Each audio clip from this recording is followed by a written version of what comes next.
Cordial saludo. Bienvenidos de nuevo a este su espacio de temas y problemas literarios. Imagina un lugar donde las estrellas son negras, pero no por un fenómeno meteorológico, atmosférico, sino por la pobreza, la tristeza, el abandono, la soledad. Estos temas son magistralmente tratados por el escritor afrocolombiano Arnoldo Palacios. De hecho, hoy vamos a conversar un poco sobre esta novela. Por ejemplo, ¿por qué está compuesta por libros y no por capítulos? ¿Cuál es su núcleo fundamental? ¿Qué tanta vigencia tiene para el día de hoy? ¿Qué hecho histórico coincidió prácticamente con el primer manuscrito de esta novela y por qué es eso relevante? ¿Cuáles son los recursos que el autor utiliza?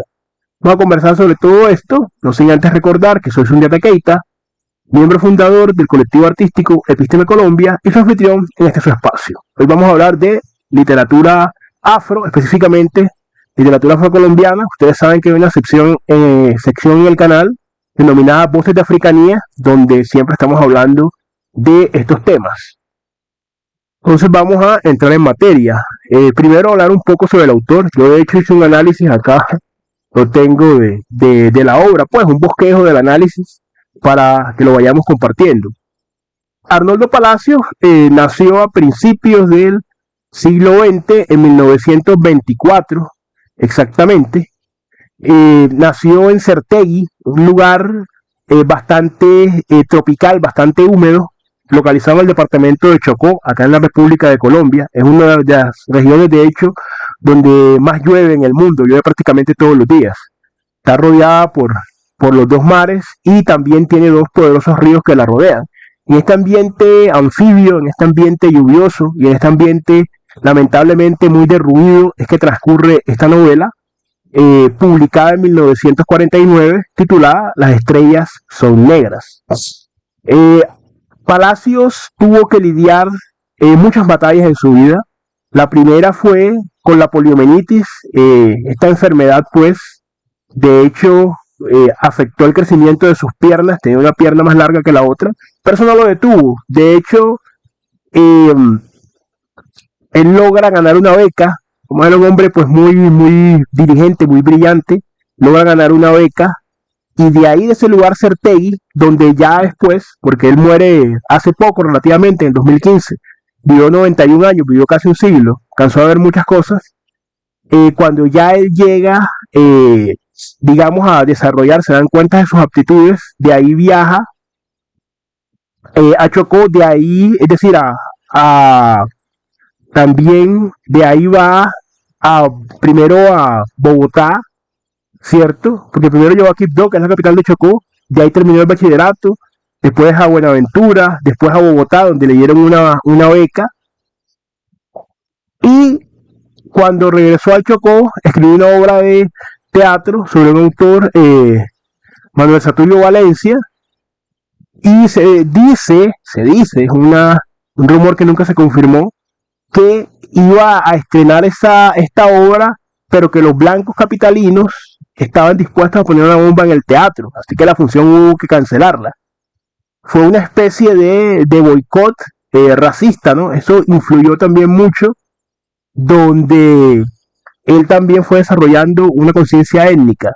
Ahí en la capital del país conoció grandes escritores como Gabriel García Márquez, también a Manuel Zapata Olivella, que lo tuvimos también un poco en el canal, también la poesía de Jorge Artel, que es otro autor afrocolombiano, y de allí, de Bogotá, por otra beca que ganó en estudios literarios, nada más y nada menos que la Sorbona de París, pudo estudiar. Allá llegó a tener contacto con ese grupo de escritores africanos y antillanos, cobijados bajo el fenómeno de la negritud, que también lo hemos hablado acá en el canal.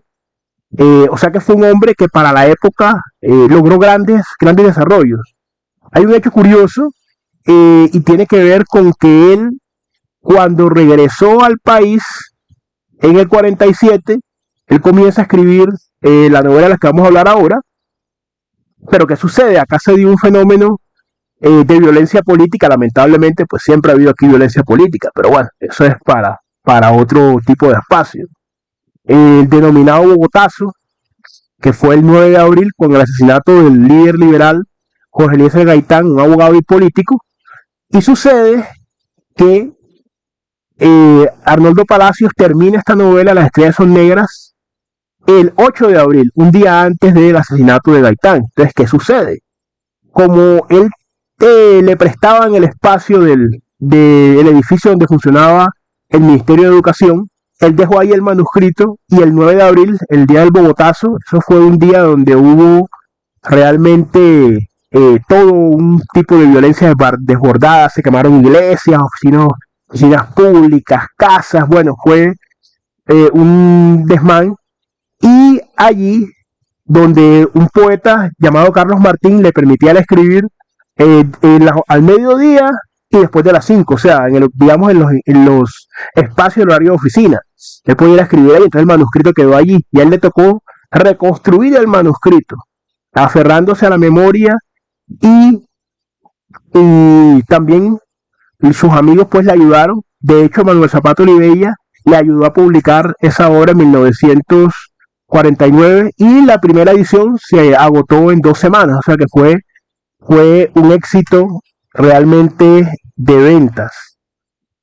También él tuvo la oportunidad de viajar por el mundo, ir a la Unión Soviética, a Polonia, llegó inclusive a ir a África también, y es un autor bastante prolífico, bastante interesante, lamentablemente poco discutido, creo yo, en los círculos académicos, pero vamos a hacer una aproximación precisamente a su obra. Era importante saber, sobre todo en esta clase de novela como vamos a ver ahora, porque mucho del ambiente que se recorre en ese lugar, en ese pueblo innominado del Chocó, donde él reproduce condiciones pues que él había visto, las reproduce y las vuelve literatura, tuvo que ver con su propio entorno. Entonces es una novela donde el factor biográfico es importante sin ser determinante. Vamos a pasar un poco entonces a analizar ya en sí la estructura de la novela, es decir, la estructura, su argumento y algunos recursos que utiliza.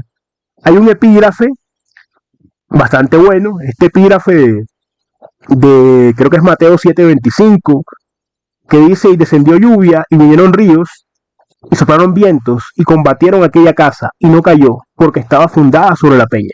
De hecho, es el epígrafe. Él no pone la cita bíblica, el versículo como tal, sencillamente escribió Mateo, el Sermón del Monte. Ustedes saben que la función del epígrafe es ser una cita breve, a veces un poema, a veces un comentario, que nos sirve de punto de referencia y de partida. Por eso están en la introducción, ya sea al principio de un libro, de un capítulo, y nos dan contexto de qué se va a tratar la novela o la obra. En este caso, una lectura ingenua podría pensar que va a expresar un elemento, por decirlo así, religioso, de resistencia religiosa, y no es así, aunque también hay una dimensión, como lo vamos a ver un poco más adelante. Entonces, la cita dialoga con el ejercicio de resiliencia que se despliega a lo largo de toda la obra por muchos personajes. Entonces, es una epígrafe bien escogido y cumple con su propósito. La novela no se divide por capítulos, que es lo que suele pasar, sino que se divide por libros. Es decir, es así como la Biblia, que es un gran libro compuesto de libros. Palacios escoge el mismo mecanismo y habla de 4 libros que también a su vez son 4 ciclos. Yo no diría que son 4 partes, digamos, aunque llevan un orden cronológico. De hecho, el marco temporal de esa novela, que es una novela bastante corta, creo que tiene menos de 150 páginas, tiene inclusive un glosario, ¿no? Porque se usa mucho la jerga dialectal, pues el modo de hablar dialectal, como ya lo hemos visto también acá con otros autores afro, porque es un tipo de reivindicación. Entonces, y muchos términos también que se utilizan, pues para que el lector que no es de la región, no lo conoce, lo pueda leer. Entonces la novela, como decimos, ahí hay una intención, pienso yo, de generar una obra trascendental, es decir, no es un capricho, porque de hecho, cuando usted lee la novela, que como les digo, es muy corta, no tiene capítulos, no solamente libros. Y esos libros no están subdivididos a su vez por capítulos, entonces le da cierto carácter y análogo, por así decirlo, en su estructura, por ejemplo, con la Biblia, que es un libro compuesto por libros. Y ahí vamos viendo el epígrafe dónde va. Esto no necesariamente tiene que ver como una definición confesional particular de Arnoldo Palacio. Eso también sería un error verlo de esa manera. Pero es importante ver lo bien construida que está esa estructura y cómo se va integrando esa temática a lo largo del libro. Entonces, los 4 libros son primero Hambre, el segundo se llama Ira, el tercero se llama Nieve y el cuarto es titulado Luz Interior. Hambre es el libro más largo y es un libro que es transversal, atraviesa toda la obra, el fenómeno del hambre. Pero la descripción que se hace del hambre es bastante cruda, no es una descripción intelectualizada, aséptica de alguna manera, sino que realmente usted logra sentir parte del hambre, logra comunicar. Y eso también es muy notable y es posible gracias al gran realismo que tiene la obra. Porque el hambre no se mira allí como un mecanismo, digámoslo, de denuncia social como tal, aunque evidentemente lo hay, eso lo vamos a discutir en un momento, sino que sencillamente se hace una reflexión desde esa misma hambre, desde esa misma sensación tan visceral, tan humana, pero como decíamos, no es un razonamiento más o menos imparcial o más o menos instrumental, como por ejemplo ocurre en el famoso libro El perfume de Solzhenitsyn, sino que tiene que ver con esa viva necesidad de comer. Y aquí viene también el tema de los olores, por eso hago la cita con la otra obra, porque el tema de los olores no está descrito de esa manera, por decirlo así, metódica para construir una especie de ontología del olor, de filosofía del olor como razón de vida, sino que el olor contrasta con el hambre, es decir, el personaje que no ha comido, de hecho que pasa sin comer todo ese día de la novela, y que ya venía del día anterior sin comer, se había tomado un café y era todo lo que había comido. Entonces esa necesidad de comer se contrapone con procesos biológicos y a la vez se mezcla, ¿no? Se mezcla y se contrapone con procesos biológicos que implican excretas, que es lo contrario. Por ejemplo, el vómito, las heces fecales, ambientes sucios, llenos de basura, incluso plagas como los ratones, como las ratas. Esto le confiere un aire de ruido y famélico a todo el contorno, las casas, la madera podrida, y eso está a lo largo de todo el libro. Esa hambre tiene una dimensión, por supuesto, económica, física, comunitaria, incluso religiosa. Hay una denuncia social, sí, pero no va a un discurso ideológico determinado, de una razón o de una organización social determinada, un discurso elaborado, no porque el autor no lo conociera, sino porque él decide hacerlo de otra manera. Es decir, no es un libro que promueva una revolución o un sistema de cosas determinado A o B o una ideología política determinada, al menos no de manera tan explícita. Y considero que no es la intención del autor. La intención del autor no es moralizante o reivindicatoria como tal, no cae en la resignación, no cae en el patetismo, pero como habíamos dicho anteriormente, es brutalmente realista, porque la miseria, la inanición, esa ansiedad por algo tan básico como comer, a usted se le va pegando como una costra, no es un discurso que usted lo arropa y usted se envuelve en él y usted no, es algo que llega a molestar, a causa escozor, la manera que está descrito. Ira es el segundo libro. La ira es producto también del hambre. Ese segundo libro se enfoca en un proyecto fallido del asesinato del intendente. El intendente vendría a ser la autoridad administrativa de ese municipio, de ese ente administrativo. ¿Por qué? Porque el intendente encarna el abandono, la desidia, la indiferencia del Estado. Israel o Irra, que es por decirlo así, la forma en la que lo llaman, ¿no? Que el protagonista se llama Israel, que también tiene una connotación bíblica, ¿no? Pero le dicen Irra, ¿cierto? Y él entonces identifica a ese funcionario con el hambre que él tiene, y él en algún momento está en la casa y producto del hambre dice de que él debe matar al intendente. Además lo ve como una muestra de hombría, de resolución, de que no es un pusilánime inactivo que nada más se queja. Llega, saca un hacha de la casa, un hacha vieja, llega hasta las oficinas del intendente, incluso toca la puerta, pero ahí vamos a ver una de las características del personaje, de cómo fluctúa, y en el momento se arrepiente. Y no solamente se arrepiente, sino que además sufre un accidente porque las escaleras también están podridas, pues porque como llueve tanto, la madera se va pudriendo y se cae y se golpea la cara. Nive es el tercer libro. No es solamente un nombre más, sino que tiene que ver con un nombre propio de una joven de apenas unos 14 años, con quien Ira, que tiene 18, había de alguna forma entablado una amistad. Él al principio va a despedirse de ella porque él está decidido a irse. Es un proyecto que también él va acariciando, irse a Cartagena, a trabajar, a vivir mejor, de alguna forma. Pero eso termina en un episodio erótico, rudimentario entre ambos personajes. ¿Por qué? Porque la muchacha, prácticamente son 14 años apenas, está cuidando a una niña de 3 años y como la niña está dormida en otra parte y ellos quedan solos, hay un gran traumatismo a nivel físico, psicológico, debido a la ruptura del himen, después la culpa que siente Nive por la pérdida de su estatus de doncella, que ella había atesorado tanto, y las consecuencias de ese acto después se van a dejar traslucir. Luz Interior es el nombre del cuarto y último libro.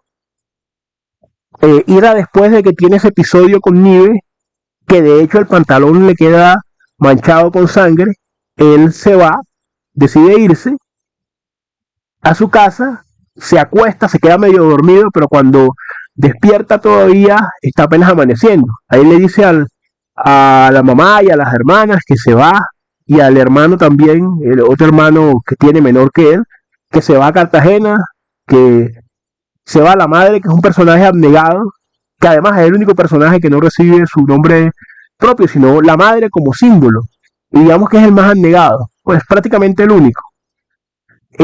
Bueno, ella entonces queda muy afectada, comienza a orar también por el futuro del hijo, que ya se va a ir, y él se marcha de la casa con la ropa, siempre tiene la ropa sucia o raída, rota, o sea, siempre vemos esa persistencia del olfatorio, y también cuando él está a punto de embarcarse en el Santa Teresita, que es el buque, el navío, el barco que va para Cartagena, una mano lo retiene. Él cree que es de Nive, pero no se trata de ella, porque le había dicho a Nive que se iba al día siguiente, sino de la madre de la muchacha, que va vestida de negro, y él en principio piensa que fue que ella lo denunció con la madre por ese acceso carnal, pues, digamos, a una menor, en este caso una menor pues, de 14 años, pero no es así. La madre dice que la hija le había escrito una carta antes y que la hija estaba muy adolorida y que murió en la madrugada, y que ese mismo día es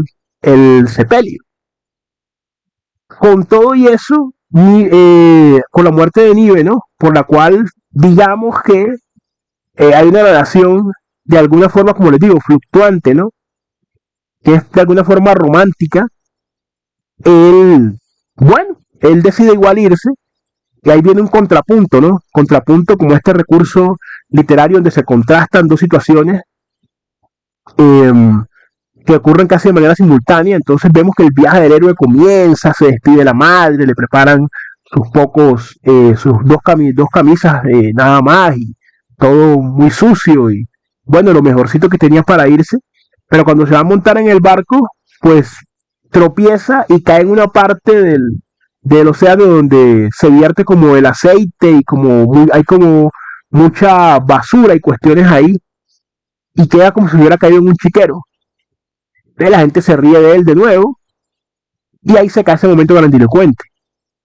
Entonces, como les digo, el marco temporal de la novela parte de la mañana de un día donde él va a ir a pescar hasta la mañana del otro día cuando él se cae, y ahí Ira después comienza a lavarse y se decide nuevamente a quedarse ahí. Hay muchos detalles, por supuesto, por el tiempo no vamos a compartir, pero vamos a hablar, para ir finalizando, de algunos de los temas universales importantes. El primero, la pobreza y la marginalidad, por supuesto, se mantiene a lo largo de toda la obra.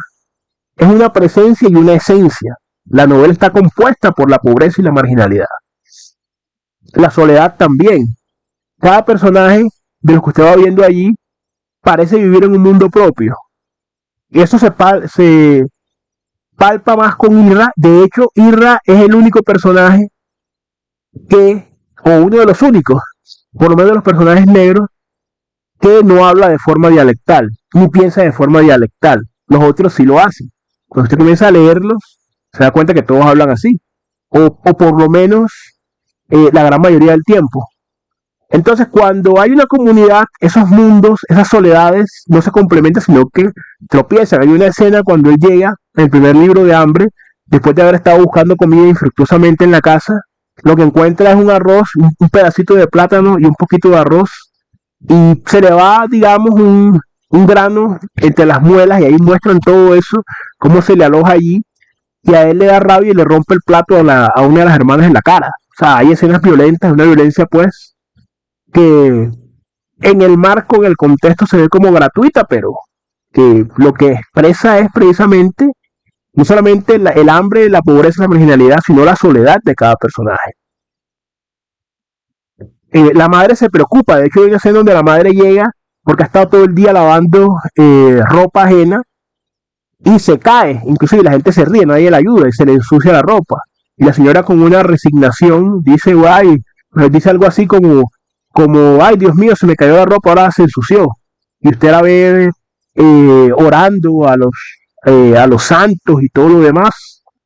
Entonces digamos que es un personaje que se muestra excepcionalmente solidario, porque la mayoría de personajes, cada uno está en su mundo y cada uno se mueve por sus intereses. El racismo está presente en la obra, el texto lo aborda al señalar los contrastes entre la población negra y la población blanca. Por ejemplo, las bañistas blancas, los que están en las lanchas también son blancos, la ubicación de las casas de los blancos, el baile en el banco, que es como el mejor edificio de ese lugar, pero no es un tema principal.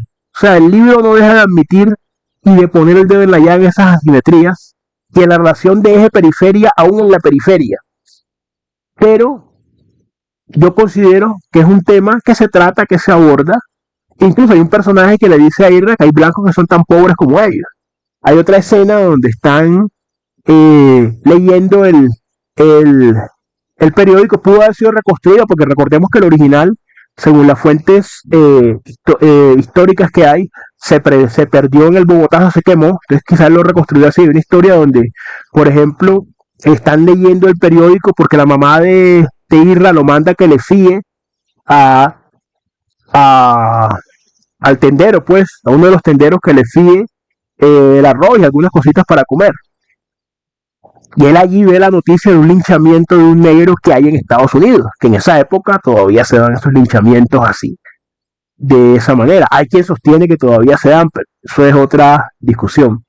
Entonces él ve eso reflejado allí y se toca el tema de la religión y la espiritualidad, desde el mismo epígrafe, el nombre del protagonista. Hay una atmósfera religiosa, pero como hemos dicho, no implica una fe por parte del autor. Es más, no implica una fe por parte ni siquiera de los mismos personajes, porque el protagonista va oscilando entre la devoción y la blasfemia. A veces tiene unos comentarios bastante subidos de tono y son blasfemos directamente.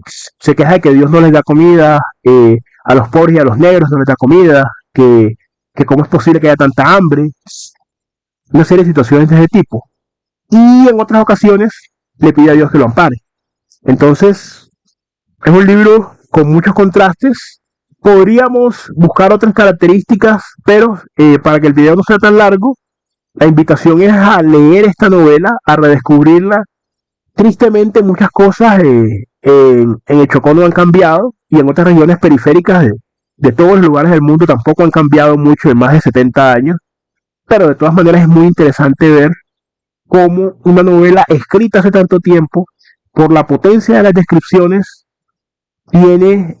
conserva esa capacidad. De hecho, vamos a, por causa del tiempo, tenía otras citas, pero para leer por lo menos un par de citas, ustedes vean un poco y hacerles también la invitación a a leer el texto, ustedes vean un poco el texto, eh, cómo funciona. Porque pienso que una de las grandes características y de los grandes fuertes de esta novela es la descripción. Entonces aquí es donde comienza la novela, cuando él baja a pescar y se va a subir a una piragua para poder pescar. Entonces dice, sentado en la nariz de la piragua estaba un viejo arremangándose los pantalones remendados. Él, con más de 80 años de edad, cabeza pequeña, calvicie reluciente en su cráneo negro chocolatoso, orlado de cabello motoso hacia las orejas y la nuca, cara huesuda, sienes y mejillas hundidas. Una mirada apacible emanaba de ojos pardos, oscuros y profundos. Su nariz, chata, dejaba escapar unos pelitos que se entrelazaban al áspero bigote amarillento, empapado de sudor.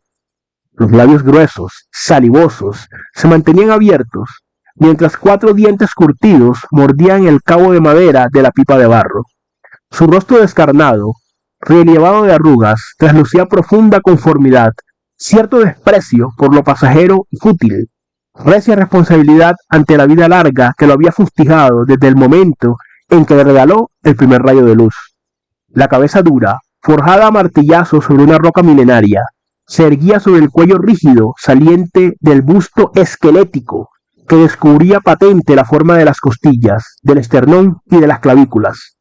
Hacia el estómago, el vientre se hundía cual bolsa desinflada. ¡Oh, qué brazos más lánguidos, pendientes de unos hombros! Se creyera que, al morir el viejo, esos brazos con los cuales se había batido podían servirle de cirios. Tienen allí la descripción del hambre, la descripción del desamparo desde un primer momento. Y es una descripción perfectamente válida para ese momento